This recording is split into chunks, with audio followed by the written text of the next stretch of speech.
nice to be here. I love you all. Hello and welcome to Scannain Podcast. We are back yet again. This week we have Luke and Grace. one week I actually really hope we have Matthew, Mark and Luke. That would be really good in that kind of thing. But I'd have to find those people. Alas, we will not do that. John's. And Also, John, that yeah, would be yeah, a week yeah. when I would not be there, so, you know. Yeah, but there's no place for women in the Bible, Grace. You know. Unless I'm like a dead prostitute or something. Hey, Life is hard. life is hard for dead prostitutes also. Grace is pretty important to religion. Yeah. Not to derail too early. No, Grace, the jokes aside, we will keep you along. Marvellous. If not for just, kind of, For the pure for lols. the numbers. to make us look woke and shit. You know. Wine also Ooh. important to Wine also religion. important. You know. I also appreciate wine. Yep. Wine is great. As our usual kind of scenarios play out, we'll have our movie news, we'll have our top 10s, and we'll have our new releases, which are all very exciting. But we'll start, as we always do, with what we've watched this week. Luke, what do you got? Okay, so I'll start with the worst one and kind of That's a good idea. build build my way up. I like that. Which it's kind of apropos because the worst one I've got this week might be the worst movie I've ever watched. Wow. And there's some competition for that. I'm actually Yes. excited to hear about this. I've watched a lot of terrible stuff in my time, but for the 250 podcast, I got lumped with... Well, not lumped. I did volunteer to watch it, so I did bring this on myself. Do it. And it was at least fun to kind of process talking about it, which was Baby Geniuses, which is a 1999 comedy. The hesitation in your voice is fatal there, absolutely. It stars Kathleen Turner, Christopher Lloyd, Kim Cattrall, Peter McNichol, and Ruby Dee. That feels like a unfortunately heavy cast, like a good cast. A gravely but heavy waste. cast, yes. Wasted on this comedy. The premise of which is, what if babies secretly were geniuses? What if all babies were born with pre-existing knowledge of all things and their own secret language, which they would then, over time, give up? There's this very complicated lore, really, to Baby Geniuses. I imagine there's a website devoted to About- explain exactly what the fuck I is going don't want on. to go on that website. I'll end up on some kind of list. But yeah, it was dreadful. Doesn't begin to describe the comedy stylings of Baby Geniuses, which kind of took. This is a 1999 film, and it kind of took That the great year. adorable baby kind of movie trend of Baby's Day Out. Baby's Day Out and Look Who's Talking Talking. and movies like that, and kind of combines it with the obnoxious attitude of the 1990s, and the kind of the kid power of a lot of kind of 90s family focused films. Properly child. Stuff like Home Alone Yeah. or movies like that, where like adults are always idiots, the kid always knows what's really going on, and through a series of hilarious catchphrases, the kids are going to win the day. Cowabunga. Exactly. I think the nadir of this one is when the titular baby genius, the Sly Man, as he dubs himself, he starts he starts horrible. doing Austin Powers. Like to give you an idea of the level that we're at here. He's doing in 1999 when it was already even tired. This talking baby is doing Austin Powers impressions. Wow. It's dreadful. Obviously it's unfunny just from the premise, but it's way too horny for a movie with talking babies. What? Luke, what are you doing to me? There's a sequence where the Sly Man, he is trying to escape from the government facility, which he's being held in, of course, and he crawls into a pram, which a young baby girl is in, and he asks for her clothes to disguise himself, and this baby, that's a baby, says, aren't you gonna buy me dinner first? It's just... What? I felt so unclean watching it. You're definitely on the list, Luke. I am. There's no doubt about But it. I'm innocent, I Yeah, swear. sure you are. Yeah, very bad.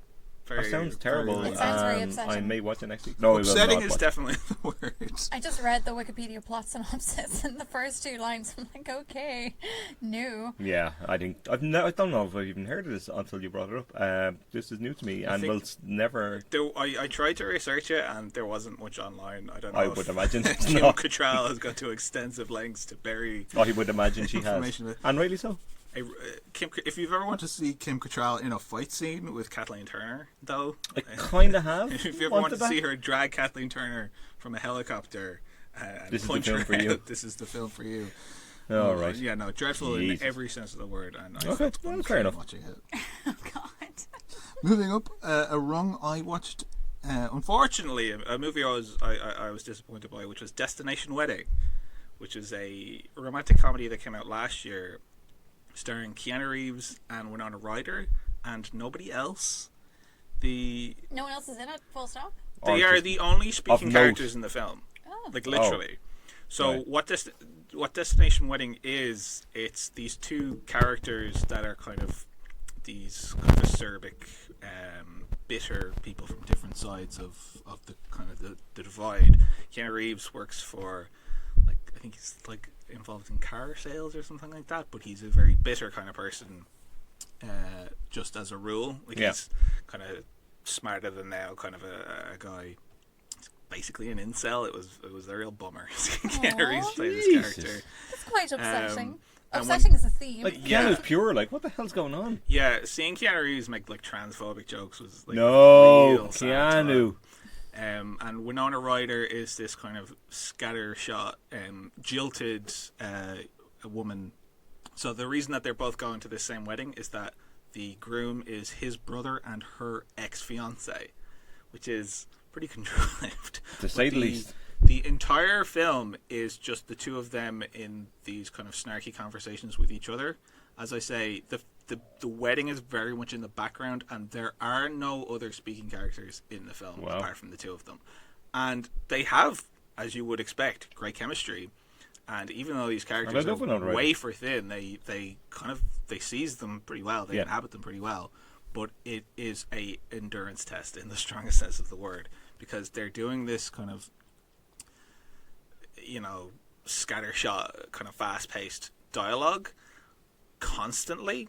There are no other characters to come in and break that up. There's no other characters for them to come in and react against, and there's no real scenarios. Like, there's stuff going on at the wedding, but it's just the 2 of them at a table talking, at a wine tasting talking, in a field talking, unendingly, with this kind of look at how clever and kind of dark and mean our dialogue is thing. Sounds like a student film almost, like in that regard. It did, like, not to be mean, but it did feel quite amateurish. Yeah. It felt like somebody had written something and they weren't sure, is this a play? Is this a movie? Like, I don't know what this is.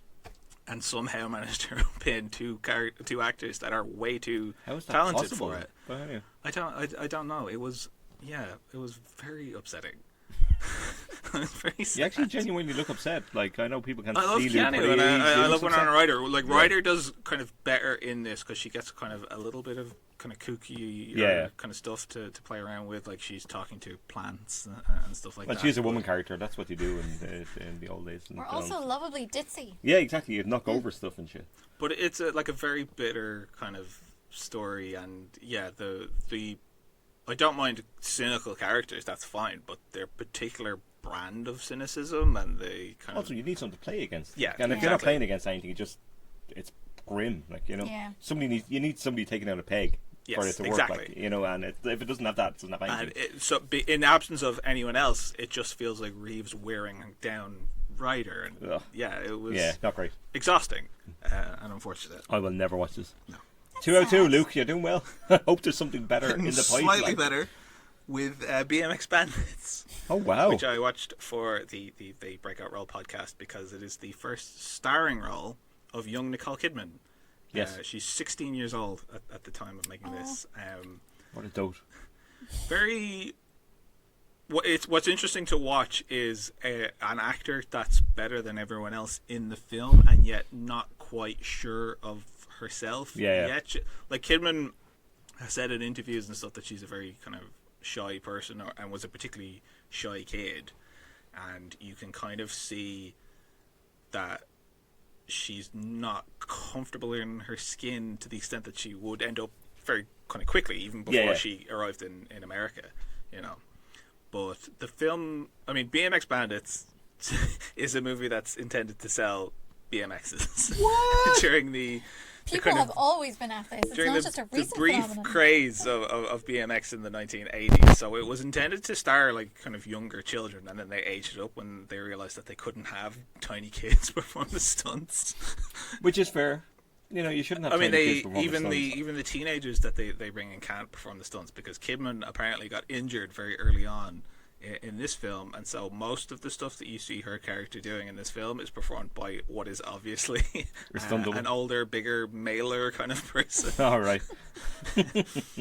But so yeah, she plays, I think Puffball is the name of the character because it's some kind of BMX terminology. It's like Top Gun and Maverick and stuff like. Yeah. It's a well, it is because there's a moment in the film where police overhear conversations between the characters and I'm like, wait a minute, Goose, Puffball, these are BMX terms, and I was just like, are they? I don't. Maybe they were back in the day. Maybe they were down with the presumably. kids, like, you know what I mean. And you're out of it, Luke. You're old now, like. This You don't know, predates man. our birth. You don't know, man. I'm out of time with this movie. They came Yes. out decades before. Yes, exactly.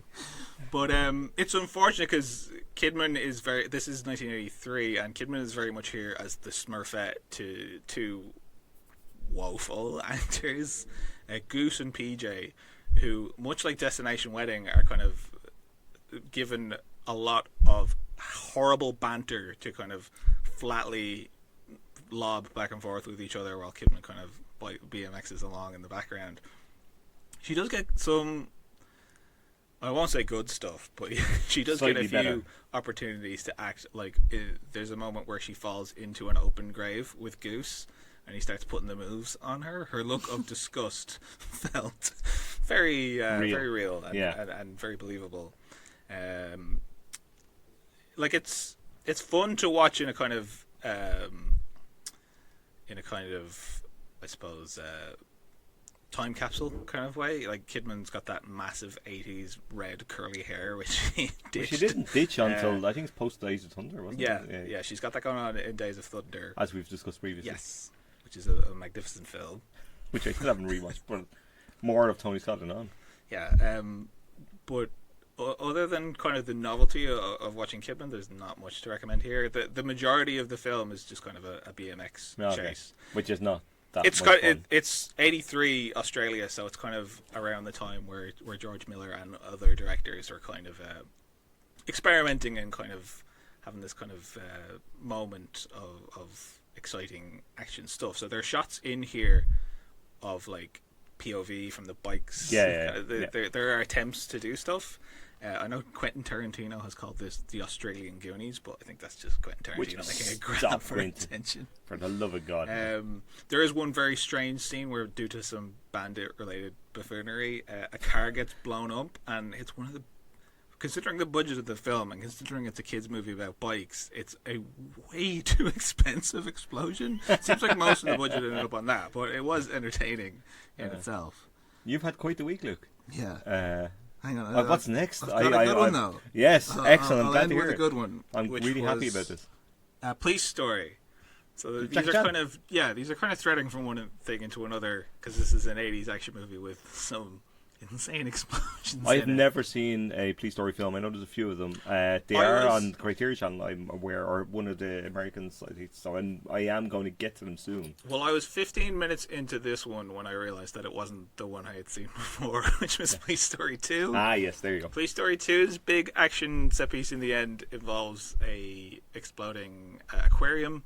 This one is sliding down the pole in the shopping centre, which I will get to. I don't know if you've kind of seen some of Chan's biggest stunts. This is amazing. Okay. I love this movie very, very much. The plot is very much just an excuse to get you from one set piece to another. Yeah. And that's action set pieces and comedy set pieces. And which Chan is equally adept at both. Yeah. Now, Chan directed this film as well, and it's interesting to see some of his point of view on certain things. Okay. Chan, very much the Chinese state apologist in modern times. Oh. It's interesting to see him in the 1980s, even when he's doing his best work, be talking about, wronged policemen driven to the brink. And his views on women are very kind of patronizing as well, because what the plot of this basically is that he, as the titular police man of the film, is assigned to this star witness that doesn't really want anything to do with him, so he's got to kind of win her over and then protect her as she gets kidnapped. That's pretty much it. So it's like a princess story almost. Kind of. I mean, but that's reductive, but it does lead to some undeniably entertaining stuff. Like, in order to win her over, for example, he stages one of his police buddies to come over as a fake attacker, and kind of takes. Of course he did. Takes those him the on. days when you could do that. To prove himself. But once she kind of bashes this guy over the head with some furniture and knocks him out, he has to keep up the ruse by kind of picking up the guy and keeping moving him like a puppet to fight himself. It was very entertaining to watch. It's just bananas. Like, within the first 5 minutes of the film, you've got him destroying a mountainside village with a car, like, racing down, destroying everything in sight, explosions going everywhere, which leads to Chan chasing down a bus and kind of on foot, and Of course. climbing up it with an umbrella, swinging off the side of it, and then stopping it again on foot with this incredible. Like, he shoots the bus to a stop, and these stuntmen come crashing at the front of it. You just feel so unsafe even while you're watching. And that's the first 10 minutes. Yeah. Before we get into any of the main kind And of meat of it. Chan is a guy that's like, he is very much a guy that's going to build to the big stunt at the end. And the end of a Jackie Chan film is always this really entertaining crescendo of kind of noise and sugar glass being smashed and kind of explosions going off. But even with the threadbare plot, you're kind of every 10 minutes he's going to throw in something to kind of entertain you. Someone will try to kidnap someone, and he'll just start kicking and punching people, and you're like, oh yeah, it's an action movie, that's what happened. But Jackie Chan is just so fast, and the things he does are just so amazing that you can't help but be won over by it. And as I say, you get to the end sequence, and the big kind of famous stunt at the end of this, it's kind of been described as one of the best stunts of all time, like kind of up there with Buster Keaton or anything. Yeah. Chan has to catch someone at the bottom of a shopping center, and he's on the top floor. And there's this big pole in the middle of the center, surrounded by lights, which were like, it was on location, so these lights were just there. So Chan jumps from the top of the shopping center and slides all the way down, inadvertently, I think, blowing up every light on the way, and then crashing through sugar glass at the bottom, and then getting up and chasing after these guys. And Police Story does something I've never seen a movie do before with a stunt, which it does an action replay of it. It shows this stunt from different angles 3 times and in slow motion, and my god, it earns it because it was fucking incredible. I really, really loved it. And you get to the end, and there's the usual Jackie Chan thing of showing all the stunts going wrong and all this, and you're like, just, my god, this man is willing to die for entertainment. He will do that for us. And he had like 3 or 4 movies going on concurrently with this. Madman.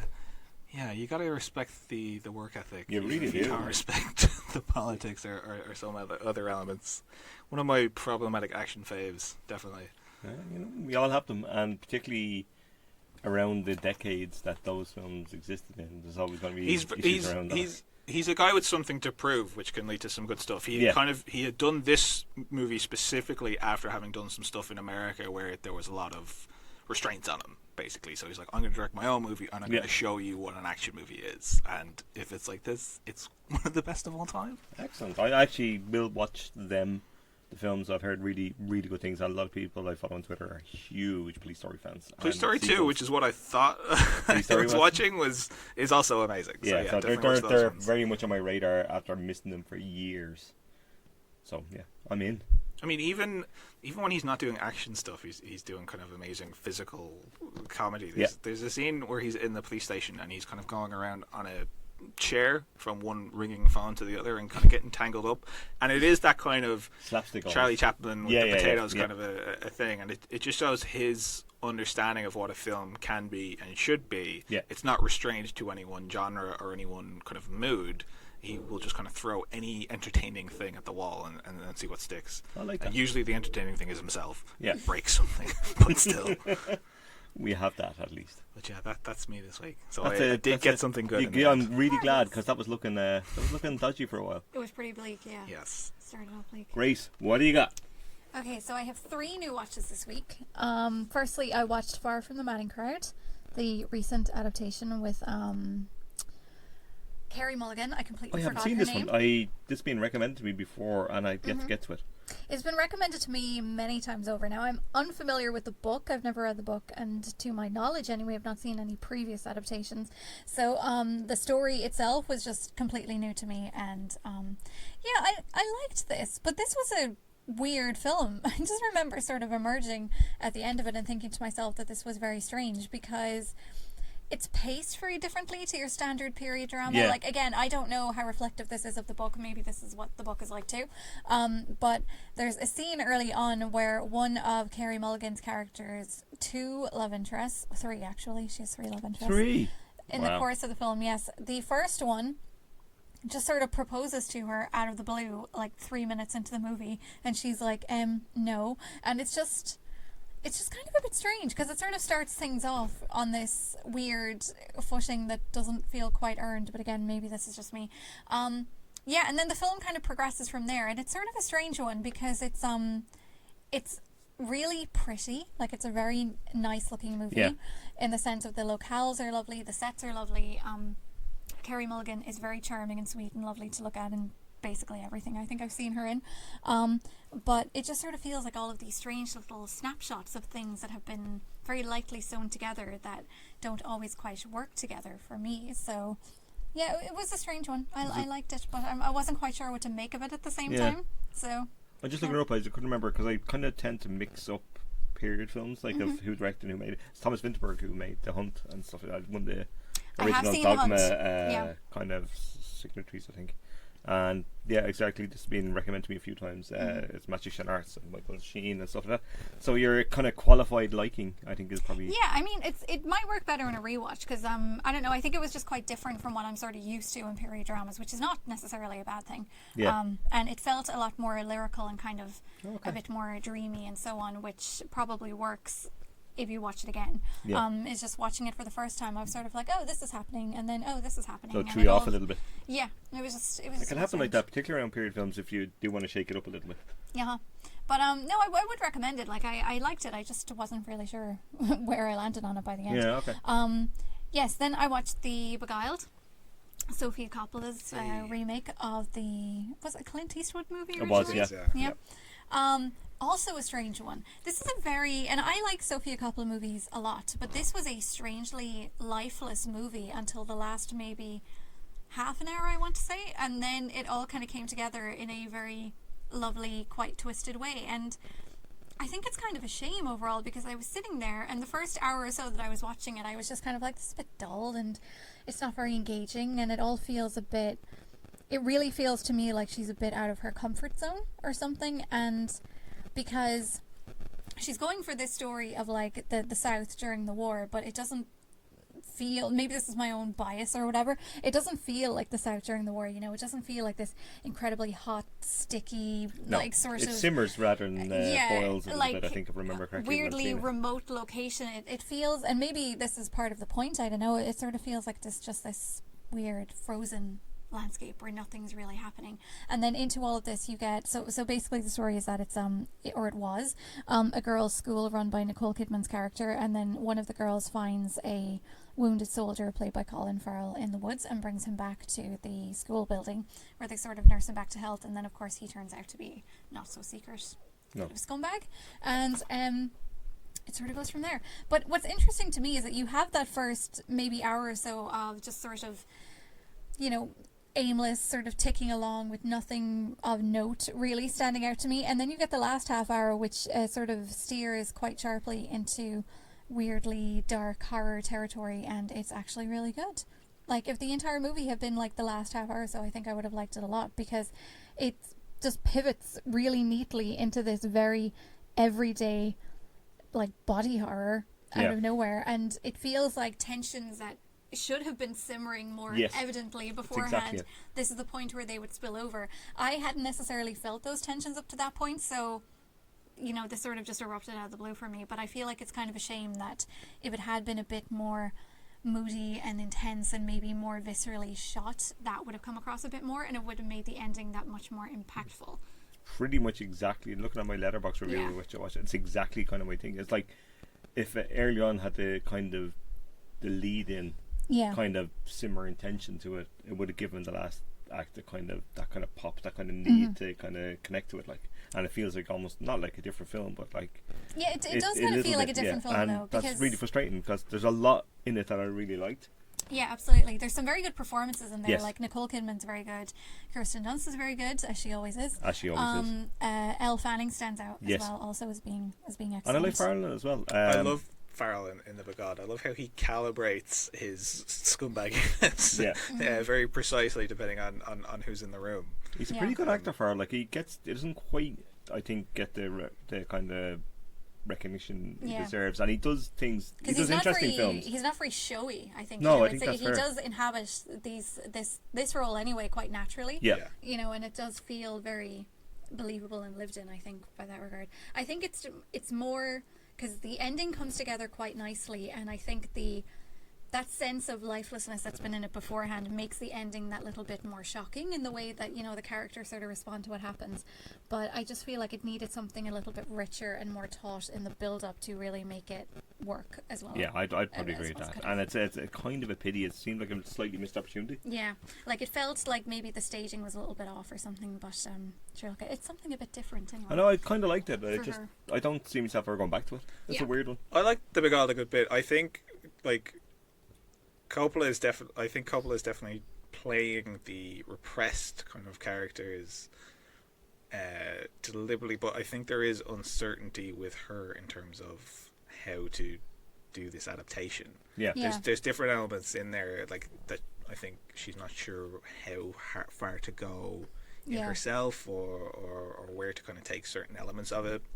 Certain kind of stuff about this period that's not in this film. Oh yeah, the race kind of thing. Which is in the Clint Eastwood version. It's addressed explicitly. It's kind of interesting to see Coppola say, "I'm not going there." Like, I kind of liked that, but I do accept that it's strongest in its ending, but in a way that you kind of wish you might have had more of. Yeah. I'd agree. And it's a pity because there's a lot in there that's really good. I just think you could have had a build up that was a bit more focused on like if it was steamier or something. Yeah. I kept finding myself thinking of I can't remember if that's what this film is called, but is it called The Last Supper or something from the 90s? I remember that. That's a film. I have a notion Bill Paxton was in it. Yes, it was where the group of people who were they invite somebody to dinner and then they kill them. They criticised them for their worldview and stuff like that, and then they killed them. Yeah. And for some reason, I kept finding myself thinking of that throughout this movie and thinking, this is the kind of angle that I think would have worked a bit better on it if he sort of leaned a bit more into that kind of. Yeah, but I think Luke could probably kind of pitch exactly that. Well, what's interesting is that the Eastwood version does have that because it's directed by Clint Eastwood and he's playing the Colin Farrell character. So it is there, but for a different reason, because the movie's like, look at this sexy. In fairness to Eastwood, though, and Ronan is the massive Eastwood stan here on the podcast. Eastwood, it's never a simple thing with him. Like, it's not. Exactly, because he's like, look at how much of a hunk I am and how much I deserve. Exactly. That's exactly it. And Eastwood is really interesting that way. Like, I wouldn't be a massive Eastwood fan as a director, yet I'm well aware that he's always kind of critiquing himself and his own view a lot, and it makes for very interesting films even when they don't quite work. Yeah. And I think it's worth, if you haven't seen the Eastwood version, it's worth having a look. Yeah, I did feel like I could watch it. It'd be interesting to compare the two different takes on it, like, you know, a male and a female perspective, and obviously the separation of time and so on. But well, that's it. Exactly. But then last night, to continue, we should have our little Scorsese musical refrain here. Anyway, I watched Raging Bull, which was the third movie in my little Martin Scorsese Odyssey. And I really liked this, actually. Which makes me very happy because I was very nervous about this. Yeah, well, it's a very interesting film. Yes. Genuinely a very interesting film, because what struck me most throughout it, and I wrote this massive missive on Letterboxd last night that I have to try and remember now, but the thing that struck me so much throughout this movie was just, it's about somebody who aspires to be a really successful athlete, and somebody who is, you know, sort of starts out maybe at the building up to the peak of their game, and then that slowly sort of disintegrates. And yet this is a very unshowy movie to me. Yeah. Like, it's really interesting, I think, to look at something that's about somebody's idea of success and desire for success and everything that he feels he needs to do to pursue that and to become the star, the champ, whatever, that he envisages himself as being. And yet the film, in my mind, doesn't really reflect that at all, because it doesn't indulge him in that way. No. You know, or at least that's my reading of it. Maybe other people see it differently. But I think I just found it very sad. This is the thing that I kept coming back to throughout this whole movie. I was sitting here and I was going, I find this very sad. Like, I'm not moved by it. I don't feel sadness in that way. I just find the desperation and the emptiness and the misery that's just rampant throughout all of these people's lives is really, really sad. It is, that desperation is right. I think that's the right pitch. Because it's miserable in that way. Like, there's no happiness to be gained from winning, and there's no happiness to be gained from losing. There's just no happiness because you don't know yourself. Like, how are you supposed to even look yourself in the mirror, which comes up a lot in the film, that kind of reflective. Oh yeah, I really liked that. And just the way, especially towards the end, the way the spaces are used, because I was even looking at this like from a very early scene where he's arguing with his wife in the kitchen, and he's like looking at this tiny little domain, you know, this tiny little kitchen and this little dining room that they have in their apartment, and how it differs to this open canvas that he feels he has on the ring. But it's interesting to me how this is such, like, there's such poignancy going through this, but it doesn't really invite you to empathize with him in any way. Like, he's an absolute bastard. Like. Yeah, and I think it doesn't hold back from showing that he's a complete scumbag. Like, there's one scene in this where he's crying, and it's, you know, in any other movie you can imagine this being played for something that's meant to be very difficult and tragic and heartbreaking, and mostly you're just sitting there feeling a bit awkward, like, when is he going to stop? Yeah, I know. That's when exactly are we going like, to move on? Which I feel like is the point. But I think that's why I find this movie so interesting, because this is the type of portrayal that you might expect a little bit more from today, but not necessarily from back in the day. Because you would expect this to be more of an indulgent, triumphant portrait of somebody's rise and then it's only a few years after Rocky, and not that I love Rocky, and I'm not suggesting anything in that regard. Like, Scorsese doesn't give a shit about boxing, like and it's quite evident. Like, there's, like, I think it's about 7 minutes of boxing in the film overall. But such a different take on the fairy tale aspect of it. Like, I mean, I think he really doesn't, and I really liked this, the way the film is shot differently in different parts. Like, all of the scenes in the ring are much more frenetic and showy, and they feel a lot more visceral, and you really do sense the sensory aspects of it, compared to scenes where it's just him in a sort of everyday domesticated life, and it feels a lot more detached and aesthetic, than the shots in the ring do. And I think that's deliberate, because it shows quite strikingly the violence that's involved in attaining this level of dominance that he feels like he needs to have, which is not something that you really get in a fairy tale. It also has this remarkable sequence of, it's basically a montage of kind of time passing, where just colour shots them get married, and the colour, the use of saturated colour, and it kind of makes it look remarkably like kind of mid-40s or mid-50s America. And it looks stunning. I'd forgotten how well it looks, and how, like, people use that in film a lot. They try to use, you know, old cameras to kind of recreate certain times and stuff like that.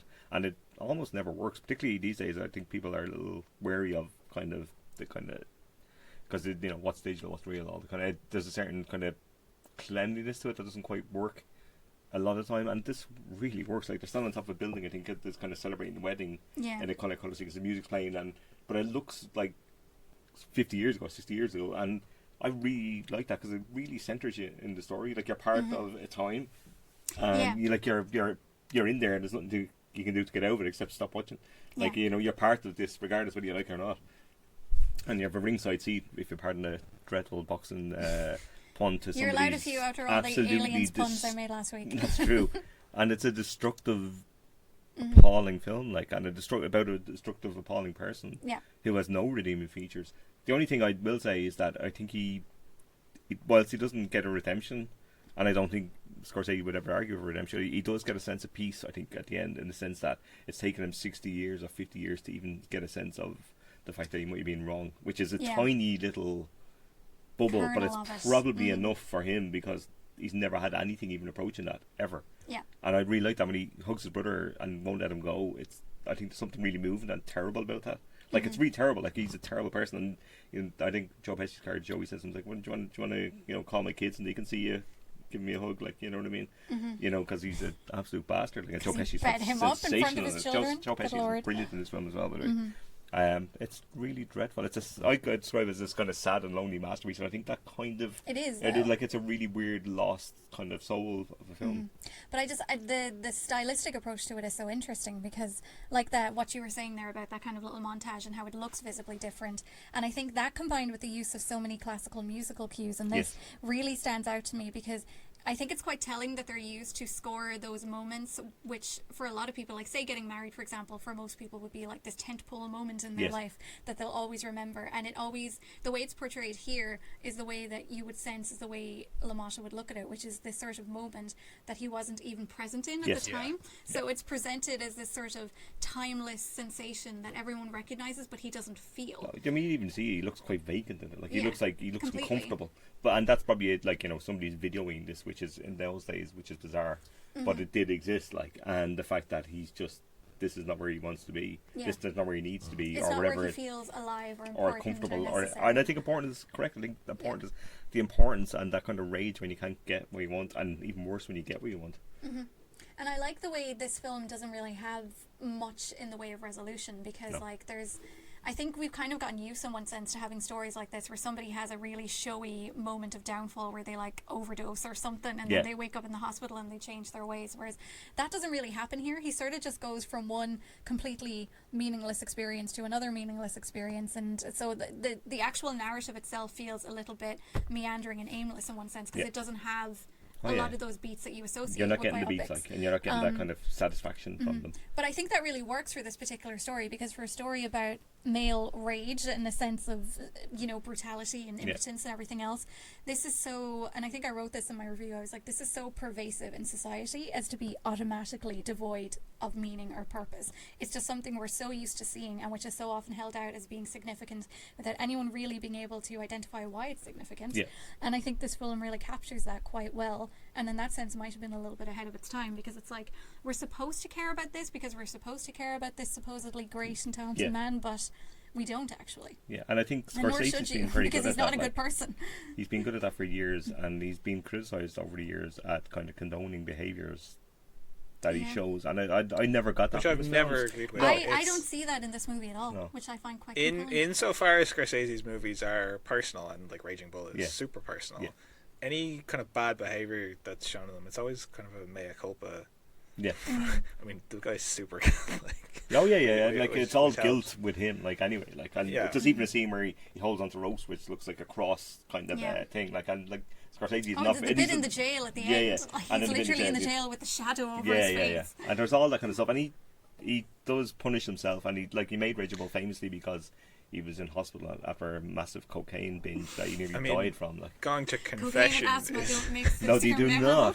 They don't. Going to confession is not bragging. Do you know what I mean? No, yeah, and that's kind exactly of showing it, the excess of sinners, which Scorsese is so good at I mean, doing. they did in Mean Streets with Harvey Keitel's character, who the kind of Catholic guilt about being a kind of mini wise guy / wanting to be something better. Like the idea, and Scorsese has always had that kind of push and pull. I mean, even looking for himself in someone like Jake LaMotta, you kind of, without wanting to absolve him completely, you kind of are left going, Martin, you're not that. No, I think that's it. And I'm sure you didn't do most of it. In the 70s, it was a weird time. A lot of weird shit happened. And Scorsese himself had affairs, and there was a lot of drugs and all the rest of it. It was a difficult time. It's like when we were talking about Mindhunter last week and that societal shift and how people just didn't really know what was what or who was who and so on. And what to Scorsese's credit, he confronts that. He's in search of that in his films. As always, like I think The Wolf of Wall Street had a similar kind of reaction in terms of what a lot of people thought of it, and I I saw it when it came out, and I was it was very clear to my mind where he stood on behaviours. What he was saying is, look, this is how society treats these people. They will get away with it time and time again because that's how they do. And it was nothing to do with whether he thought it that way, because the lifestyle looks horrendous to my mind.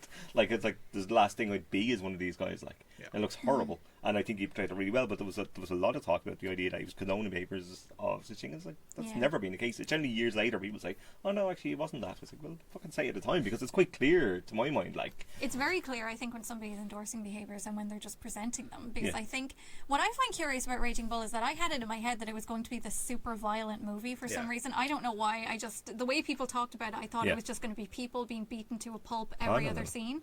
And then you're watching this and you're like, there are some very uncomfortable scenes in this, but they're not showy. You know, there's nothing emotional violence. There's nothing voyeuristic about the violence in it either. Like, there's obviously quite a lot of physical altercations that aren't pleasant to watch, but it doesn't feel like they're being indulged. It doesn't feel no, like it's they're not. being... You're not showing somebody as heroically punching the head off somebody. Yeah, like, it's except very maybe Joe uncomfortable. Pesci beating the shit out of the gangster guy in the restaurant, which is amazing. He waits outside and stands outside the door as he comes out and hits him with an ashtray, big tall ashtray, which is kind of amazing. But even at that, it's not like it's not gratuitous. No, it's not at all. You know, they keep cutting away from it as well. So Scorsese's he's interested in violence, but he's also very squeamish about it. I think you know, Scorsese sees violence as something that you're supposed to look away from. Yes, and we should, and we ask questions about that. You can. Like, what do you see when you can't? In terms of we should look away from this. We shouldn't be cheering this behaviour. Yeah. This behaviour is appalling. Like, you know, and not everybody does that. No, that's true. But that's what you should be doing. Yeah, that's what you should be doing. Exactly. But even like when you get to that scene where he's beating up his brother in the dining room, like it's shot from like behind the table, behind a chair. You know, there's never a close up of somebody's face being pummeled. It's a huge sound design thing where you feel the pain of it. Like it's the music and off the radio in the background and the sounds of hitting, and like it's a lot of it suggested. It's emotionally violent film, but I don't think it's particularly explicit in any real way. But it's still harrowing in its old kind of dynamic. Especially when you compare it with those shots in the ring where like he punches someone and this like streak of blood just lands on somebody's face in the crowd. He ain't pretty no more. That's reality.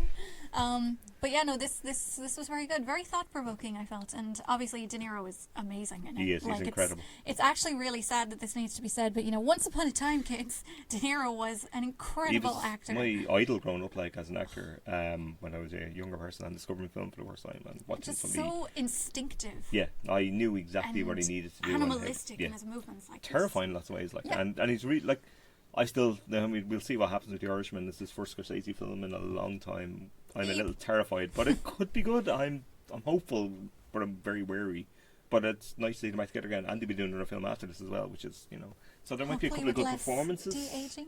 Yeah, I don't think there'll be any of that, but we'll see another Scorsese, De Niro couple of collaborations, which is, you know, good in terms of it might be a kind of crescendo for both of them in terms of end of career kind of territory, like. Oh. Because they're not young; they're in their 70s now, like well into their 70s. Not if the de-aging has its say. Yeah. Yes, indeed. I do share my birthday with Scorsese, which makes me phenomenally happy, and I tell everybody all times about that. That's important. It absolutely is. Yeah, that's me this week. I also watched the second season of Mindhunter, but I won't talk about it because it's a bit recent, so I'll give people a few weeks to and I'm in the middle of it, so we wouldn't want to do that. We'll come back to it. We will indeed. I actually had a pretty light week as films goes, and I was actually shocked. I was looking at it, I was like, I've only watched 3 films. What the fuck happened, Jay? But what happened was I almost went to see a film. I might have been a host of gatherings. I know that might have happened. I can't confirm or deny that. But I did watch a couple, so we'll get into it. The first one I watched, which was really interesting, is there's a Barbara Stanwyck pre-code season on the Criterion Channel, which has about 12 for kind of films from 30 to 32 or 29 to 32, I think. Nearly 100 years ago, kids. Oh God. I know, right? It's terrifying, like. But so this, like, and pre-code, if you kind of know your film history, pre-code Hollywood, which is the 20s and 30s, where they could suggested to get away with a hell of a lot more than they were allowed to get away with it, probably up to the mid 60s. I should say, when the Hays Code kind of finally toppled in the era around kind of Bonnie and Clyde and The Graduate and Easy Rider and all that kind of stuff. It was crumbling probably for a few years before that, but other than film noir kind of territory, you probably didn't get it in mainstream Hollywood films like you did in the 20s, 30s.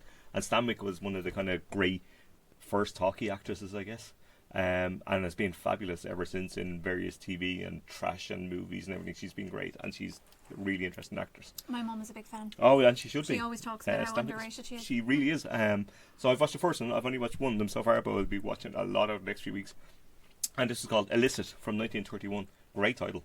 It suggests a lot. And Stanwyck is really outstanding in this. This is the story of... It starts off where she's in an apartment with this guy, and they've clearly had sex.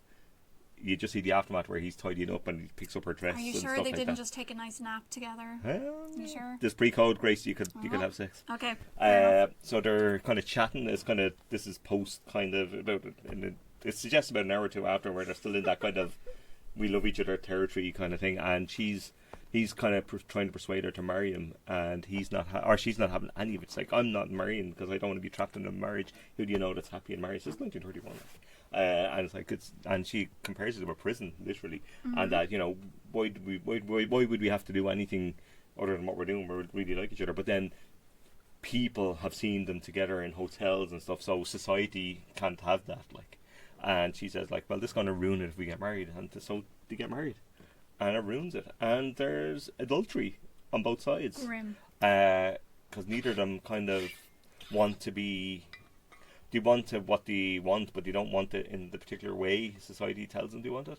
And it's really interesting. There's kind of great back and forths, great kind of, and it's very stagey. Like, it's set in like 2 or 3 rooms essentially over the whole film. Like, it doesn't go out to the streets, it doesn't do anything, and it's nearly all conversations. And it's really quite funny. Stanwyck has a great reaction shot, like she with a little raised eyebrow and a little look and a knowing look of fucking guys I have to listen to all the time, you know, this kind of shit. Like, and the dad, who your man's father, becomes the kind of the person she can talk to about it, like, and the dad's kind of quite progressive in his way, but still feels there's no other way but marriage, because, you know, you'll be seen as a fallen woman, you know, that kind of thing. Because it's still the 30s. Yeah, exactly. And it's really interesting about how women are supposed to lead their lives in a certain way, particularly in high society where, you know, reputational damage can be done by, you know, playing the field or living your life as it's commonly known now. And it does have a kind of capitulation at the end in the way these things do, because even pre-Hays Code, like the last 5 minutes almost, there's a scene at the end where she's on the phone, which, if they were allowed to do it the way they could have done it, could have been astounding. But there's a capitulation towards, we'll stay together, we love each other kind of thing, which is somewhat disappointing considering what's gone on before. But really, really interesting. I absolutely loved it. And I'll be watching plenty more of these. Stanwyck is a star. An absolute star. And then the other film I watch, or films, I'll probably put them together because, you know, we've talked about Tony Scott a bit in this podcast over the years. Myself and Grace is fave, and I think Luke is a bit of a fan. Yes, We've definitely. talked Days of Thunder. If you aren't a Tony Scott fan, you might want to consider taking your pulse. You might be dead inside. Grace is probably right. The best Scott, the only Scott, some would say. The superior Scott. We would say that. Grace, hashtag the superior Scott. I on have occasion. some time for Ridley. I do too. But It's been I do I strongly don't know. feel... Early Ridley is a lot better than Okay. Yes. post 25 years ago Ridley. Like, it's been a bit of a rough run, to say the You least. could turn it around any day now. You've been saying that for a long time, Luke. I like The Martian. I like the Yeah, Martian. I thought it was okay. I do strongly feel that Tony is a superior He is, he however. absolutely is, in my opinion. So I watched a couple of Tony Scotts because, you know, why wouldn't you? It's the Exactly. weekend after all. I'm going to do that when I finish my Scorsese bender. I'll just revisit all of Tony's. And why wouldn't you? Like, I it's an know. amazing thing. Beautiful. So I kicked it off with Crimson Tide. Fucking love The Crimson Tide. brilliant 1995 Tony Amazing Scott movie. film of submarine. And submarine films, because And it's sweat. inherently So much claustrophobic sweat. in and of its setting, because that's how they do, right? It does that, and it brings the kind of claustrophobic camera work, like really close up, small rooms, sweaty red lights kind of going off, really authentic sound, and kind of, you know, the relaying of information, like, you know, sound off, you know, all that kind of stuff that really sounds technically precise and right. That adds the kind of level of authenticity to the film. So you feel like there could be nukes flying from one side to the other above them in the air, and that's just like great performance from Gene Hackman and Denzel Washington as Oh, Denzel Captain is and class XO, on this. who clash about whether they need to come back up to a certain level in the water to receive an incomplete message to say that the Russians have launched. There's a Russians have launched message, and then there's a partial message to say, you know, they may, that might something has happened. Yeah, so there might be to call off this. And Washington says we should go up and get the message. Hackman is like, we got our orders, we'll take her. And that's a genuinely great stakes, like in the sense that like it's simple, but it's bloody glorious. Tony Scott is perfect for a submarine movie. He really like he's the best It director for is. it. Like. It is almost tried to be like, oh yeah, submarine movies are tense and claustrophobic and that. So therefore, you get the most frenetic director that you can find. And he does great work in it, like really great work. This is one of the best 90s thrillers, I think. Hackman, I every time I watch a film with Hackman, I was like, oh, God, I miss Hackman. I'm glad he's tired, I'm glad he's happy and all the rest of it, but I really miss him on screen. Thank you for the memories. Yeah, indeed. And Washington is, you know, young, handsome, he's still like he's young, he's 95. He's so noble and God, upstanding. he's great, like. The part in this movie where like he's arguing with Gene Hackman's character, and then like they're basically turning it on to one of the other officers, and you can see the pain in the other fellow's face when he's just like, Captain, the XO is right. Stop doing this. But that cast is so great. It's like Tony Zanza, who's the it'd be great for Pointless. It would Viggo be Viggo Mortensen, yeah. Steve Zahn, James Gandolfini. James Gandolfini. It's just And James wall Gandolfini to is wall. such a He's such a bastard. Gandolfini bastard, isn't he? In the way that he always does that, like. And like, little dog. And well, I'm going to get to the dog because I have a thing, a theory. Denzel, though, as specifically like the muse of Tony Scott, is such a fascinating thing to watch in multiple films. Yes. Just for a director to see an actor and be like, this It's is a the great guy that perfectly relationship. embodies Like, they're great. what I'm trying to do. Yeah, exactly. And they're great together. Yeah. Like when you watch them, like Deja Vu aside, maybe, even though I'll go to bat for 2/3 of that movie. I mean, taking of Pelham 1, 2, 3. Okay, that's pretty shit. Man on Fire. That's kind of shit. Man on Fire, which I still haven't rewatched in a long time. That's on my list. Gandolfini's in Pelham 1, 2, 3 as well. It's not great. There's no getting around that. It pales in insignificance to that kind of previous suffers, film. I think, from being It's a bit easy for him. compared to the original, like. But I listen. The only thing in this film that's a problem is the Tarantino script doctoring, which should be fired into the sun forever. That Because you horrible can fuck segue off into with your them Star talking Trek about and the your fucking Silver Surfer and your Surfer. stuff needs to go away. Like I'd actually re-edit the movie to take it all out if I was in charge of it. But that's just me. It doesn't fit. It doesn't really work. this whole podcast is just building to my Oh apology. no, we can't wait, Luke. We can't wait. But it was great. Anyway, I'll get to the dog race because I watched Enemy of the State the day after. And again, another Hackman performance. Hackman and Scott could have been a thing. Like, I mean, you know, great work I have together. not seen this. Grace. I know. Oh, I Grace. know, it's what- shocking. You have so much love ahead There's so of you. much wild stuff in it. It is. It's like, this is like. I could about just picture all of 15 the years ads of ago. Will Smith running through traffic in his bathroom. running through lingerie shops. Yeah. There's a lot of. It's bananas. This film, it's not quite as good as Crimson Tide, but it's really, really What good. could be as good as Crimson Tide, It's 20 in years fairness? old. It's a film that is very, very much rightly paranoid about surveillance and how privacy in our public lives is important. And it's really good. The tech is dated in the film, but the concerns around it are very, very relevant. It's a great cast, and there's an escalation of tension throughout. It's really good, and Will Smith and Gene Hackman work so well together. It's like their rapport in it really adds so much to it. I really like this film a lot. It's perhaps a touch too long. It probably could have trimmed out 10-15 minutes off it, but I really like it, and it has such real kind of Scott paranoia equals choppy camera work, nervous, and it's a perfect fit for Scott's playful visual style. Like, And like again with the relationship between actors and directors, someone like Denzel, obviously, like he slips into what Tony Scott's going for every time perfectly. Will Smith benefits a lot from Yes, he having does. a director He does. like this. He really does. To keep him. on his toes. Yes, exactly. I completely agree. He's very, very good. And Like interesting, Smith can be very good. Oh, he can. If When he's- he's directed if he's well, directed, I think he's a super actor. Like his turn in Michael Mann's Ali film is This incredible. is kind of around the same time. It was a wouldn't good Did run you say for something Ali- positive about Michael Mann? I really like Ali. Le gasp. Listen, I used to love Michael Mann until I didn't. You know, I've been as kind as I can be. Okay. But fair enough, interestingly, fair in terms you mentioned the dog in Crimson Tide, there's a cat in Enemy of the State. And what's really interesting about the two of them, and after watching it back to back, they get he gets brilliant cat and dog reaction shots from scenes that happen in the film. You get a cat to react to Oh things. my That's god, it's fascinating. amazing. It's really amazing. And I'm watching it going, like, that's like the dog film from last night. It's amazing. Like, he gets really great reaction shots from animals, which is remarkably difficult. I True imagine. side of him last year. It really is. Like, this is the director that knows what's going on. Like, You know who got a fantastic reaction shot out of a cat? God, I forget his name now. Whoever made the first It movie there the other year. oh, The bit at the start where Georgie is taken and there's a cat in the window across the road that just looks horrifying. I was like, what? How did you get that reaction out of this it's cat? great when something like that literally there, happens. It's fantastic. But yeah, But Hackman's dog and Crimson Tide probably should have got a supporting actor nomination. Probably. I'm not saying he should have, but he probably should have. he probably should have. Yeah. Let's be real. Just to mention, actually, just before I go on, because I'm finished with films, but in the illicit Barbara Stanwyck one, I forgot to mention that the main character is called Dick. So Barbara Stanwyck and a woman that has eyes on her partner.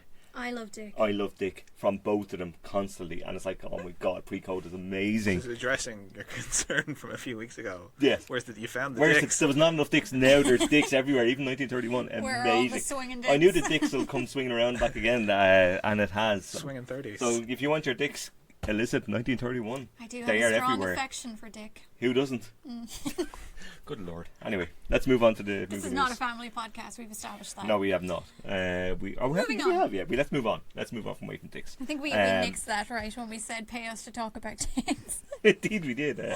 I would be happily paid for that. Right, movie news. You ready? Excellent. Yes. Principal photography has begun in Northern Ireland on a film called Pixie, a comedic thriller directed by Barnaby Thompson of St. Trinian's 1 and 2 fame. Oh, I've seen Trinian's 1 and 2. Have you? Yes, of Did you course like I have. them? I like the first one a lot. The Oh, second okay. one I've only seen once. I don't really remember it. Oh, okay. Well, this is his new But the film. first one is fun. It's Northern Ireland funded. Olivia Cook starring in it, and Ben Oh, Hardy, Olivia who Cook. sounds like a terrible Tom Hardy Wait, younger is brother. Ben Hardy from EastEnders. I have no idea. The He's guy in who Bohemian played Rhapsody and X-Men Apocalypse. Yeah, the guy who played Roger, what's his face in Bohemian Rhapsody. Did he? You don't remember my memorable text where I was like, the only thing I'm taking from Bohemian Rhapsody is that I like the guy from EastEnders, which just Jesus, sums that's up that bad, whole I like movie. Tim from Jurassic Park in Bohemian Rhapsody. So Fair. there you go. Yeah, Fair. Yeah. Well, this also stars Conamini, who's great, and Dylan Moran, who's also good sometimes. And Oscar-nominated and Emmy-winning actor Alec Baldwin. Wow, That's a bit of a segue. That's a the random yank in there Anyway, for the foreign this, market. this is a Northern Ireland produced one. It sounds interesting, and David Holmes doing the music, who did Ocean's 11 and stuff like that. What's it about?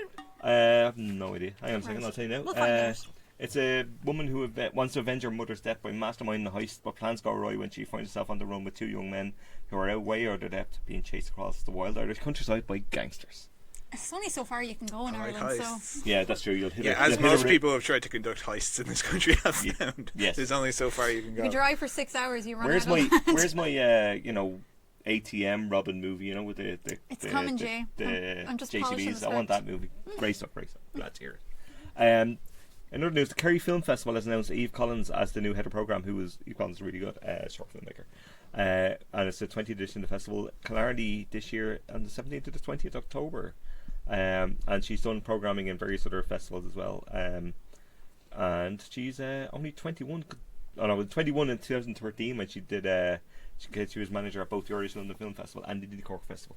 At Hey, that's a great 21. eye Jeez. for films, yeah. That's impressive. And she's been programming shorts internationally since 2016 in various different parts of the world, and this is really impressive. And she's the short film programme for the Galway Film Flat, and those very good ones, as Ronan has mentioned on the previous Ronan will podcast. attest, He yes. likes a short film, does Ronan.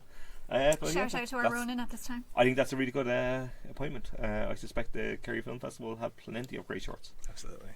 And speaking of Irish actors, leading Irish film, TV, and is he a TV actor? I guess he is. Mo Dunford, of Mo, who turns up in everything. He's new patron of the Irish Film Festival in London, which I went to a couple of years ago to see Song of Granite, memorably. You went just for Song of Granite? Yeah, of course I did. Branjay. I'd do anything for Pat Collins. It's amazing. Hashtag Branjay. But Dunford was not really best known for playing somebody in Vikings, I don't think. Well, I guess he probably is. That's his big TV thing. Yeah, but in movies I he's done a don't lot of good actually stuff. know what I know him from, though. He has one of those faces. He where I'm does. like, I definitely associate you with something, but I don't He's know been what. in like 100 Irish films in Yeah. the last like 2 years. It's probably He's like a weird everything. medley of all of them. But he's just there's a distinguished list of people who who've been patrons of the Irish London Film Festival, including Colin Farrell, Lenny Abramson, and Ross Hubbard, who've done it all before. So this is good. And the Irish Film Festival London has a lot of great Irish film and animation every year to UK audiences because they need to see good films. God bless them. They've had a tough year, the UK. Tough 3 years, some would say. And only we can save them. Tough Yeah, centuries. yes, indeed. So the 9th Irish London Film Festival takes place on the 20th to 24th of November at Regent Street Cinema, which is a great cinema, I have to say. So yeah, there you go. There's also interesting international news. Spider-Man. Oh yes. Oh, here we Anybody go. want to take this? Anybody got a hot take? Luke, you sound like you might be the kind of guy for that. What's happening? So, as No far pressure, as I but I want the understand whole it, story.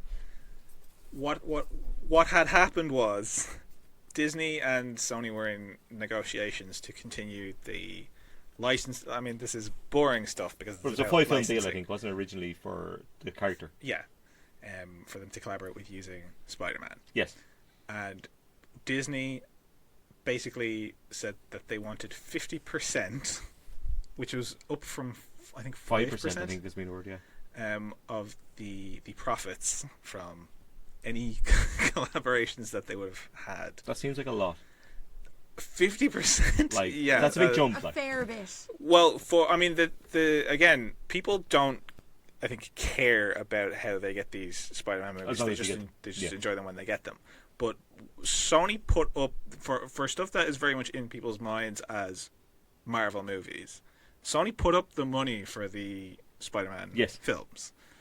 So, and like Sony ain't doing so hot right now, whereas Disney are buying Although everybody. Sony did okay with Venom.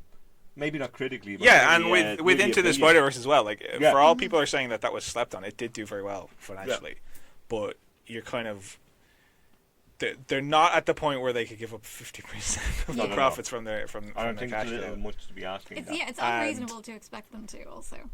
It's very transparent here that Disney have leaked this information Yeah. in order to weaponize a certain strand of fandom. And there's a lot of them out there. Yeah. Yeah. Well, there is a lot of them out there, and there's a lot of bots. Like, from what I've seen Yeah, yeah. online, it's a lot of It bots as well going into these kind of Save Our This is very Spider-Man fair. Yeah. campaigns and stuff.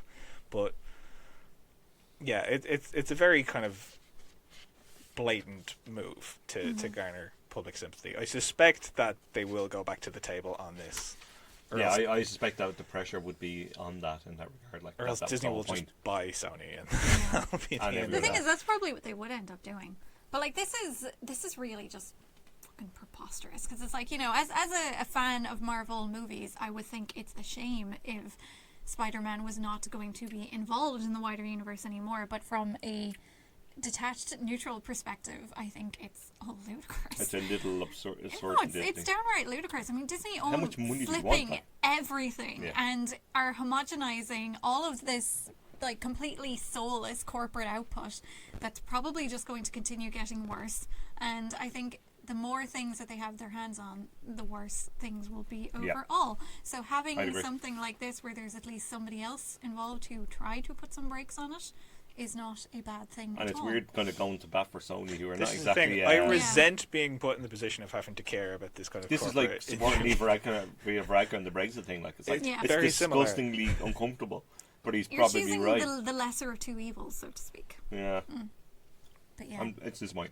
Also, the fallout from this is like nonsense. It is Yeah. ludicrous. It's very Just silly. Watching all of these people fucking prostate themselves, like lads. Get come over yourself. on. You know. There's been like 90 million Spider-Man movies so far. I mean, it would be a shame if the current guys did not continue, but I'm sure you'll live. Yeah, I was going to say, like, well, you can be upset, but lads, there's a Pat Collins film coming soon, so, you know, relax.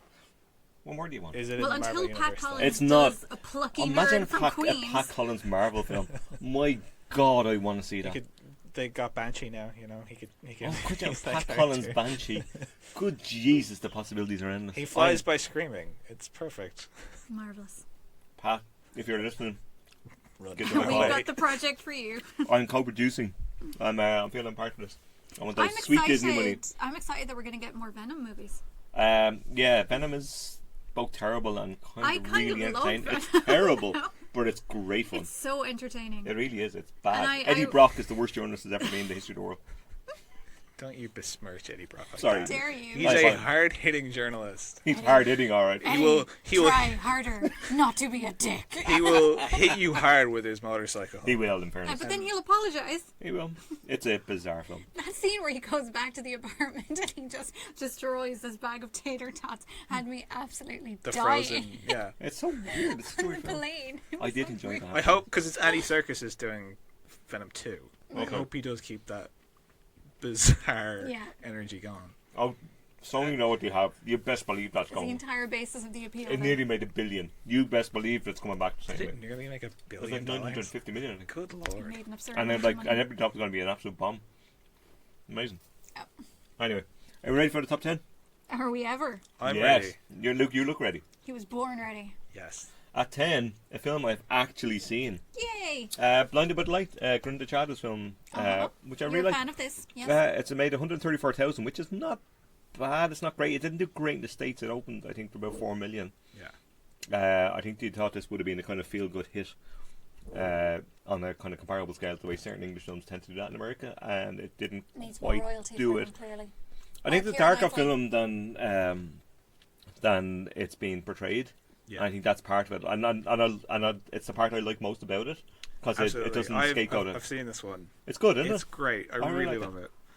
I think how well people would get on with this film might be dependent on how much they're a fan of Bruce Springsteen. Yes. Just because it is such a gushing kind of love letter to his music, coming from like a memoir. Yeah. I actually didn't mind that. Even like I'm a Springsteen fan, but I wouldn't be a major fan. But I wouldn't even mind the same principle applied to any musician I didn't like. Well, Done in the same way, if it's done well in that way. What I really appreciate about this is how well it captures that feeling when you're a teenager of hearing music for the and first what it can time. do for you, like it feels like you chase the world. Yeah, and particularly in how this film is structured, it is a good kind of 30 odd minutes of the world and the day-to-day life Yes, of which the is a main much character. darker world than you would perhaps expect. It's a bit miserable, you know. Thatcher era Britain. He's very racism. sincere, but he's kind of downtrodden by I really liked it, but I all that take the kind of point. I stuff. think And then you have him listen to Springsteen for the first time, and identifying. but the way that's done it pops. with the kind of the lyrics on screen and kind of the close-ups of the actor's face as his mind is fucking And the actor's great. blown to smithereens. Vivek Calvary, he's fantastic. He's fab because that sincerity could easily be kind of cloying and twee and all the rest of it. And it's what's perfect about this is that it shows that kind of earnest teen feeling. Yeah. But it does it earnestly and with a appreciation for that. But it also acknowledges the ways in which that can be annoying. Yes. I know he's a bit of a dick. He is kind of a bit of a dick, Yeah. and the way that he acts with his parents, or like when he's trying to get other people into Springsteen's music. I really appreciated how this, and like because it's coming from Chada, it's obviously going to be a more considered take on the like stereotypical disapproving parents. Who are great and are fully rounded fantastic people, and performances, and they're trying to be good, but also suffocating and all the rest of it. The way that the dad is with his son is constricting and in ways that you could appreciate for his character.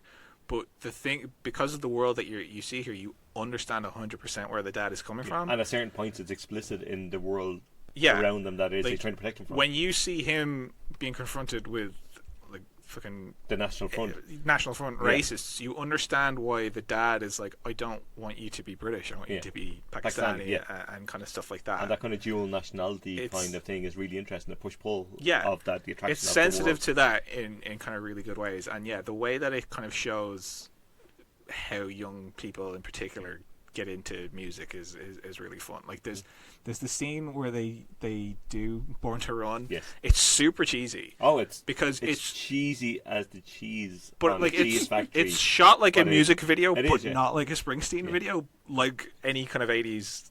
No, it's video a would weird be at that time. montagey 80s strangeness, but really good. Because it reflects how the character is, kind of feeling, and you can see visually he would maybe have the frame of reference of 80s music videos, and that's how he feels in the moment. Also, it is an 80s cheese fest in that way, but it's in the best way. shot through with that kind of thing. I don't really I'm with you. I don't think I liked it quite as much as yourself and Niall, who loves it, but I really liked it.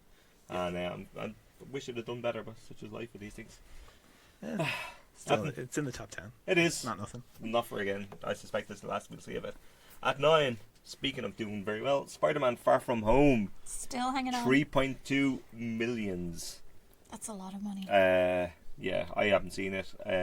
I'm probably not giving any more money to Marvel or Disney, so or Sony, really. But I liked this. It's going to start a Twitter campaign against you. Well, How dare you? I've had a good one. Me and my bots are going to go after you. But this is He'll just be inviting harassment. the word seems to be that it's about as good as Homecoming, which I wasn't a particular fan of. So It is. I mean, I think there's some very interesting stuff in there in terms of how Peter individually deals with the fallout from Endgame. And like they do attempt to confront the reality of it, I suppose, in ways that are more explicit than Endgame itself confronts.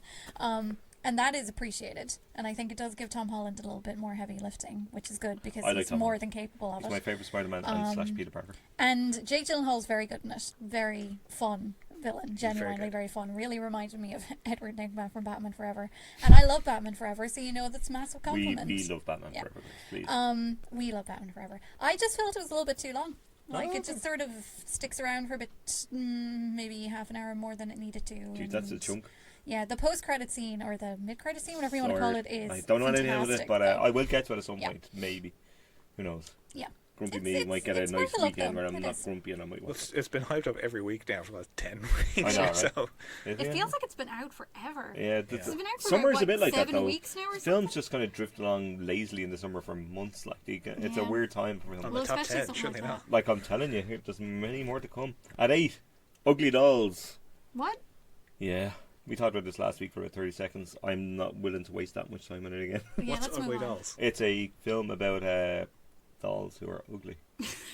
It's an animated film. Like troll dolls. Yeah, I think so. Plush specialty toys, which sounds like a sex thing, but apparently it's not.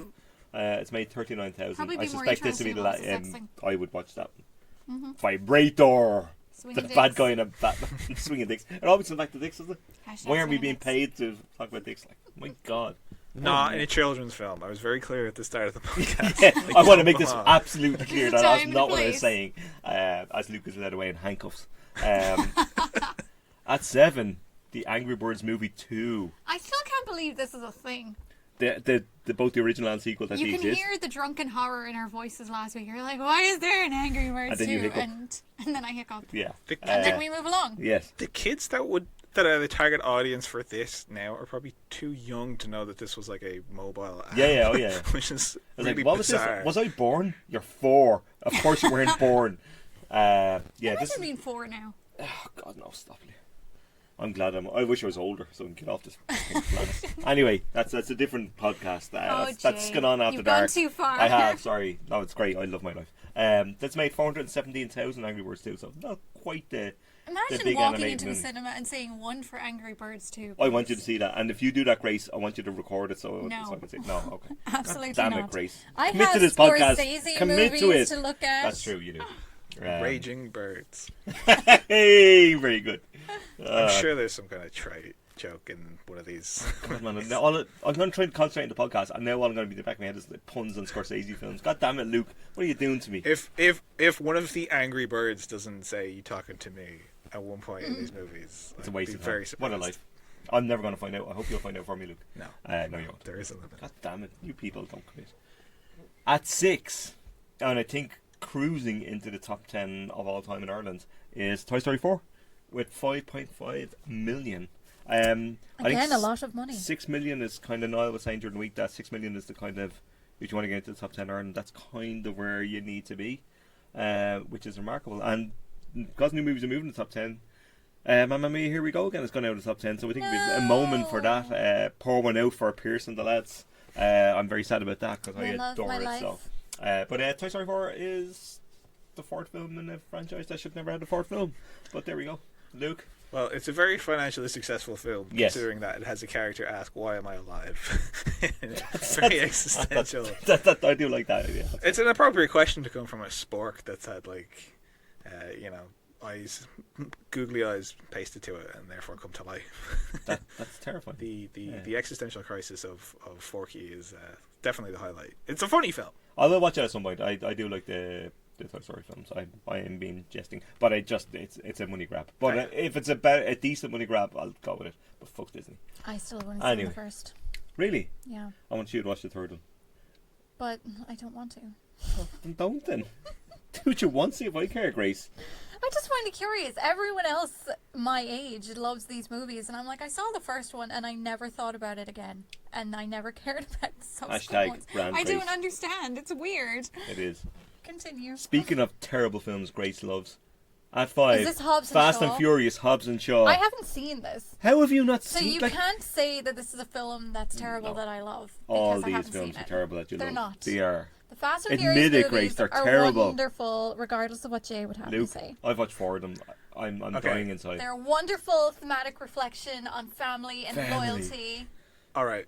So I have seen Hobbs and Shaw. Excellent. Tell me all about the Hobbs and indeed the Shaw, Luke. I have never seen any Fast and Furious movies before this, really? which I now recognise was a mistake. No, it wasn't. I can assure you it's not a mistake. Well, just because I would have... You would probably want some context. Yeah. I was a bit confused in this as to what exactly Hobbs... What is a Hob? What is a Hob? Well, yeah. What is a Shaw? What is a Hob and what is a Shaw? They are... Fair questions. They are spies? Not necessarily. They're part... Okay, so Hobbs is part of this government diplomatic agency. Or security he service. hunts people down. Yeah. He's like Dog the Bounty Hunter. His job makes no sense though, because he's supposed to be on like security detail for a certain strand of government, and he spends all of his time chasing criminals. Like, the actual jurisdiction of his job has never made sense to me. And then I think you're reading too much into anytime they make reference to it here, it's always about saving the world. So he's an action hero. That's fine. And Shaw is like a thief that used to be he was a villain, secret agent or something. Yeah, he was like British Special Forces Decker and then Shaw. turned. Right, yes. I'll have you know. As opposed to Owen Shaw. Yes. Oh, God, what have we done? So I was kind of just a bit out of step with this from the beginning, because I didn't really... Like, I got their dynamic, obviously they don't get along, but I didn't really know where it was coming from. Oh, okay. I didn't really... I know the movies are about family. Cars. They're about family, Luke. They're well, not none about of the family are... Cars are metaphors for terrible sequels. So as I understand it, their movie's very much about found families. Yes. And the kind of connections that people forge in very intense their family. situations. That's what makes them so lovable. Whereas Hobbs and Shaw is much more about literal families, in that Hobbs and Shaw are trying to kind of save and then protect Shaw's sister, and Hobbs has this kind of he can never go home again thing going on with like Samoa, and the big climax of the film, which is not a spoiler because it's all over the 5-minute long trailer, involves them going back to Samoa for their big kind of standoff at the end. Oh, okay. I like the stuff in Samoa.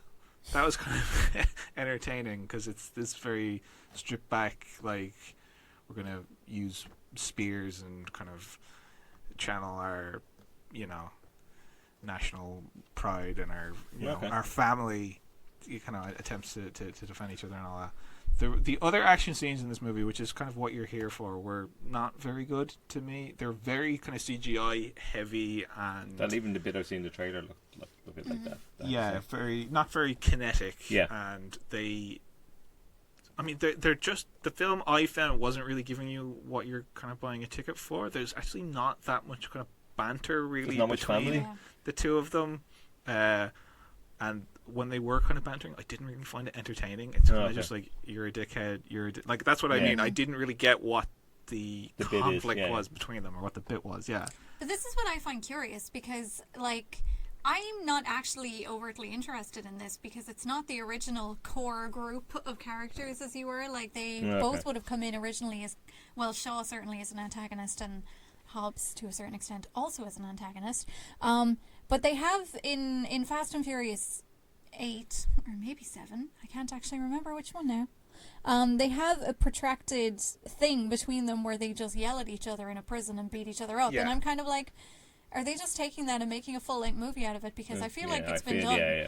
And it was It's them done more yelling at each other. entertainingly within the wider context And of what was going on with the rest of the characters. It kind of feels in this like eight. they've kind of realized after having started that they're kind of missing Yeah. the secret sauce of what makes this work. blunder on, hope it makes money. Well, they throw various things in here which I kind of found didn't work. There are some very distracting surprise appearances from people in this that are not in Fast and Furious movies.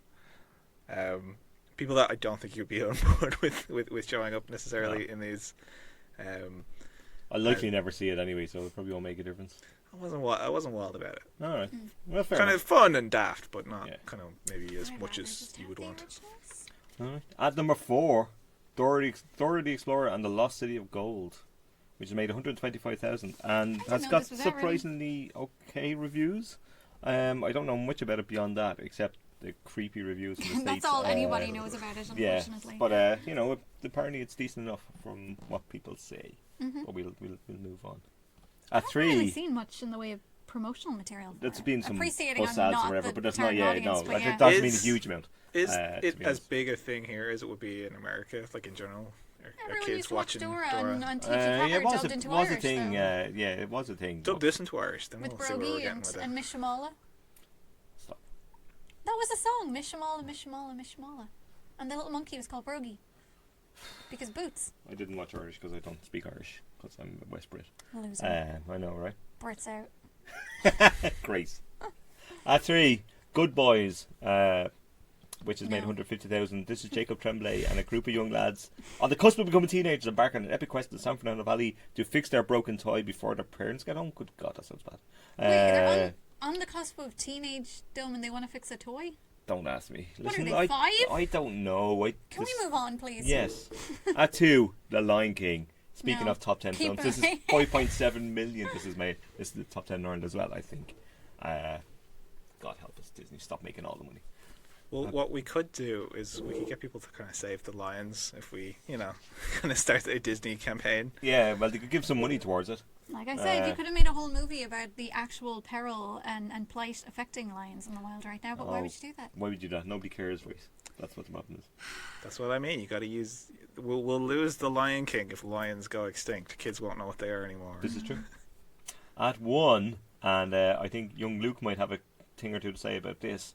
Quentin Tarantino's Once Upon a Time in Hollywood, which I was planning to see last night until I went to a film quiz and didn't get to see it, but I will have seen it by next week. This has made 524,000 on the weekend and 785,000 in all, which is pretty Let's take a substantial. moment to reflect on the deeply unlikely scenario where a Quentin Tarantino movie, Quentin Tarantino being, of course, a famously unknown emerging director, has been selling out cinemas and has loads of people talking about his films. Can you believe that, Jay? I mean, Unheard just of. Can you? Just can you? Still, I think even beyond that, though, I think it's made a little more money than they were expecting. Even beyond the... Who is this man and where has he come from? He's a young up-and-comer. He likes feet, apparently. Oh, really? Yeah. Never heard Oh, that. he does. Luke, what do you got? Okay, so I would consider myself a Quentin Tarantino apologist in the sense that, I'm only an apologist for Jim Cameron, so... like, Stop. speaking of mea culpas, like I was 13 when Kill Bill came out. And Jesus, stop being so young, will you? it very much was the kind of, oh my god, I didn't realize movies could be, We've all had those. it was at I the time totally a get it. foundational kind of thing. Yeah. And kind of all through my teens. I love Kill Bill, though, in fairness. Volume 1 I do. Second one you can fuck off. I like them both. There- Sorry, Luke, continue. As you were, Luke. Well, but like Kill Bill and Death Proof, they were very much the warning signs of where Tarantino Yes. was kind of hoping he would end up, in the sense that his whole insistence that Kill Bill is one movie is bollocks. and the way that Death Proof was kind of initially shown Half of a as movie. Grindhouse, Yes. part of one movie. It was very much part of Tarantino's stubborn and demanding belief that his movie should be, 3 hours long and unedited and indulged in every way possible. In fairness, he did lose his editor, Sally Menke, who did die No, not True. to say No, that. yeah, but, no, like, I know. I think his film You since said that but- you did die. not But to say Luke is kind of before Minka's death, Yeah. you can see You him. you could see it. You could definitely kind of see pushing it. it, One wonders had against she not that. died, what would Chomping at have the happened? bits. There's a And constraint certainly. Once Upon a Time in Hollywood is a very long and incredibly self-indulgent film. 161 minutes. I can't deny that. Yes. But I did find a lot of it very entertaining, and I found because there's so much in it, there just by virtue of that, there is a lot of interesting stuff. I think this is Tarantino at his most personal and his most reflective in a very long time, if ever. What exactly you find when Tarantino is being self-reflective is kind of where people might Mileage may vary. divulge. Yeah, very much so. And kind of Tarantino's specific approach in kind of self-examination might not be sufficient for everybody. In comparison, for example, to someone like Martin Scorsese, who in self-reflection is very much kind of processing things about himself that, you know, he's guilty about, or things like that. This is kind of Tarantino. He's getting to the cusp of that point, but I don't know if he's willing to kind of take it further. But what's interesting about Once Upon a Time in Hollywood is the ways in which it kind of looks at Hollywood itself as this kind of hub of kind of myth making and kind of, you know, rumor, innuendo, almost like has-beens, could-have-beens, those kinds of people that are inclined to be drawn to this place, and the way that they look at themselves through their work. Like Leonardo DiCaprio is playing this washed-up cowboy actor, and he kind of has this constant, you know, self-aggrandizing melodrama about himself. Like, I'm quitting acting, and I'm a terrible actor, but I need to be indulged all the time. That's kind of very much where he's at. Brad Pitt is his kind of stunt double that is basically his kind of gopher that kind of drives him around and kind of looks after him. He's his best friend, but it's very much a dynamic, dominant relationship. Yeah, and you know, that's what I was kind of trying to parse as I was looking at the two of them and their relationship together is, who is Tarantino putting himself in with the two of these? Because it's definitely, you know, it's probably both of them to an extent, but what is he putting himself into with these? And yeah, some of that is very uncomfortable. There are elements of this, like Brad Pitt's character and his blacklisting from working as a stuntman in Hollywood, and why that is very uncomfortable in the context of where Tarantino is, not only in his career, but in the people that he's worked with in his career to get to this point, and the kind of strong relationship that he's had with them. Yeah. The whole Weinstein thing does very much hang over this film. Obviously, he's produced... As it should, in some ways. Like, right, but that's what I mean, where it feels like Tarantino is confronting that to a point, but I don't know that he's fully processed it himself. So, I mean, there are things in this that you're kind of left with Brad Pitt's character, for example, wondering, what is the movie trying to say about this character, and therefore kind of stuff outside of the film. But it's got some of Tarantino's best stuff on the wall. A lot of the kind of middle section of the film has, I think, some of Tarantino's best directed stuff in a long time. It's kind of this... Now, it's breezily paced, shall we say, that kind of middle section. But it's this kind of triptych where Brad Pitt's character is off at Spawn Ranch, which is where the Manson family were kind of shackled up for most of the late 60s. Yeah. DiCaprio is kind of in Last Chance Saloon as he's kind of struggling drunkenly to work through a meaningless guest star spot on a middling TV western. And Sharon Tate, played by Margot Robbie, is kind of going through her day as a rising star. Yeah. But like it's kind of more her day-to-day life that it's focused on. She goes to the movies, she watches herself on screen, and the way that the movie kind of moves between these three stories, and the way that the three stories kind of are going in the same direction as kind of this past, present, and future of a Hollywood that's about to rapidly die out, was quite interesting to watch. and the kind of different emotional sensibilities of these three characters shown in tandem was very interesting to watch. You do have Tate, like, shown in this film, not with a lot of, as people have said, not with a lot of dialogue, but she's very much kind of shown as a person that is alive. You know, she's got a vibrancy to her. She's got a ease, and that comes through in Robbie's performance, that is very watchable. Yeah. When you're watching DiCaprio and Brad Pitt together, their very lived-in dynamic is also very kind of entertaining to watch. It has this specter hanging over it all the time of where all this is going. Both if you know what this movie is purporting to be about, and if you don't, because of the kind of the length of it. I don't know what people that aren't familiar with the Manson murders would get out of this, because all of that is kind of, it's a specter that looms over it, but so loosely over it that if you're not familiar with it, you're kind of like, well, what's going on? What is this? Where is this going?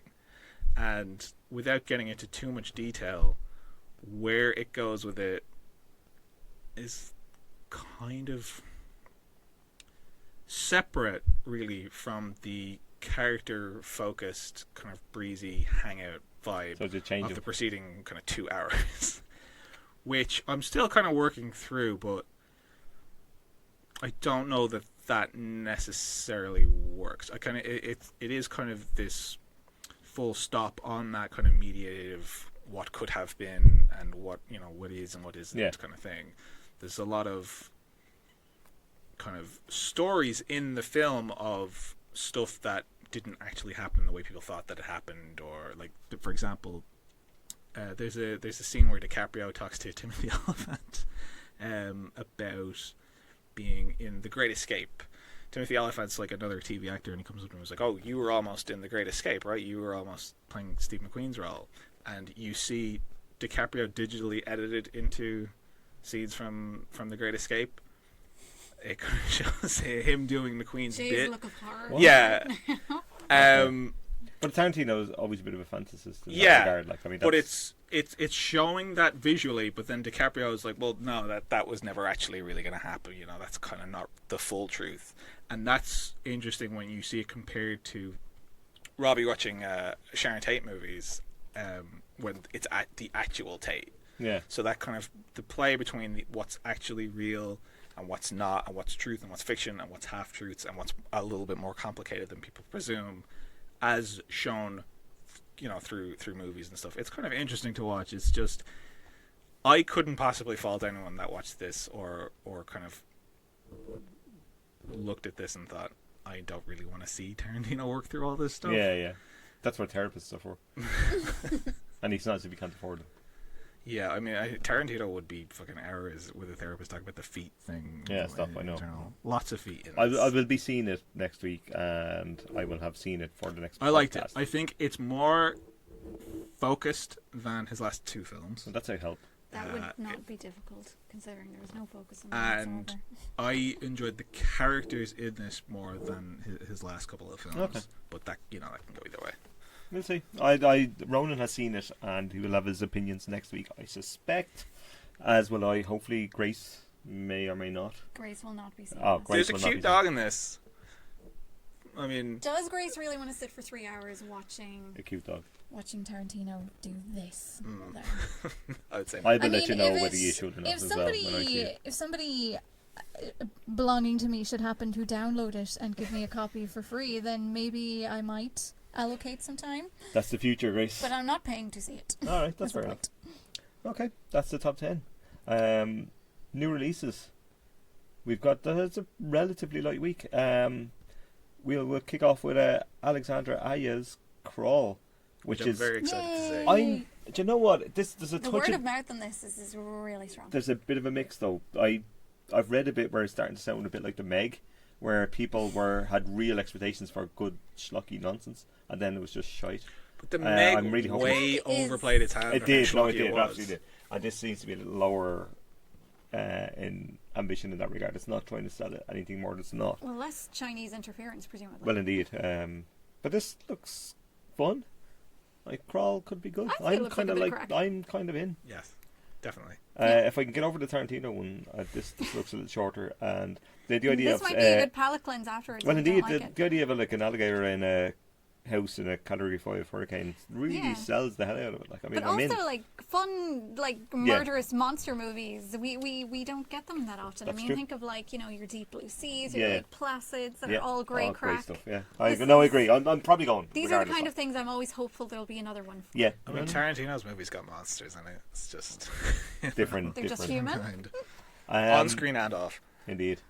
The big kind of art house movie of the week, I guess, is Pedro Almodovar's Pain and Glory, which opens in the IFI, I think, just exclusively. And I was talking to Ron about this. The last few years, the Almodovar films that I've seen haven't really kind of hit for me, because it's kind of 90s, early 2000s heyday where I would have seen quite a few of his films were really, really strong. The Skin I Live In is Possible Exception, which Ron loves. I really like, but not quite as much. But it does have the kind of Antonio Banderas back in this one. And this is a film Banderas plays a filmmaker consumed by memories of his impoverished childhood and his mother, who was played by the brilliant Penelope Cruz. And this looks interesting. The trailer for it is kind of terrible. The trailer is awful. Yeah, and that's really disappointing. But it doesn't sell it at all. No, it doesn't. But Almodovar's generally fairly reliable, like to bring a good drama together. So I'll see this. But I probably have slightly lower expectations, because this decade has kind of kept up with Almodovar. But then filmmakers don't go on forever in that regard. Like, the quality is tough to sustain, particularly at a pretty high quality for quite a long time in his career. So I'll be there, but we shall see. Speaking of films that I think I won't be seeing if you put a gun to my head, Angel Has Fallen. This is a remarkable cast, actually. Jared Butler, who's terrible and memorably miscast as himself in the Hugo Boss ads. He's in that with Morgan Freeman, Jada Pinkett Smith, Lance Reddick, Tim Blake Nelson, Piper Perabo, Nick Nolte, and Danny Houston. That's a strong cast. I'm never seeing it, but that's a strong cast. I guarantee you Piper will have nothing to do. And she'll be shot halfway through for Jared to get Or angry she'll be about. taken as a hostage. I in have some way. seen London is That's the second one. I think Fallen. Olympus is the only one I've seen, which Yeah. is terrible. London Has Fallen is it's a terrible action movie. Yeah, it looks really bad. is. I didn't want to see it. Some of the worst dialogue I've ever heard in an action movie. Like, go back to Fuckheadistan was I think the moment. God, yeah. I lost the will to live. Man, that's bad. That's some right dialogue right I've there. giggled at the trailer for this multiple times for its kind of big revelation halfway through that you're finally going to get to see the father of fucking what's his name? Jared Butler. Folly Fallon or whatever the I fuck. have no idea who he is. All I know is that when I Like, watch as Olympus, if it's it's all I something watch that him for matters joy. at all, Yeah. you know? It's like, is it played by Michael Caine or something? Is that what it is? He's played You by would not be somebody. surprised. Well, is it one of the ones I've listed? Maybe Nick Nick Nolte. Yeah. Yeah. Nick Nolte's the only one of age that could probably do it. I like Nick Nolte, but he's turned up in so much trash over the years, and this looks like another. He's playing Secret Service agent Mike Banning's dad. White House Down was a superior take. I didn't like that either, but it is better than Olympus Has Fallen, It's which very is dreadful. entertaining. No. I'm going to say Okay. no. Computer says no. Great. Okay. Okay.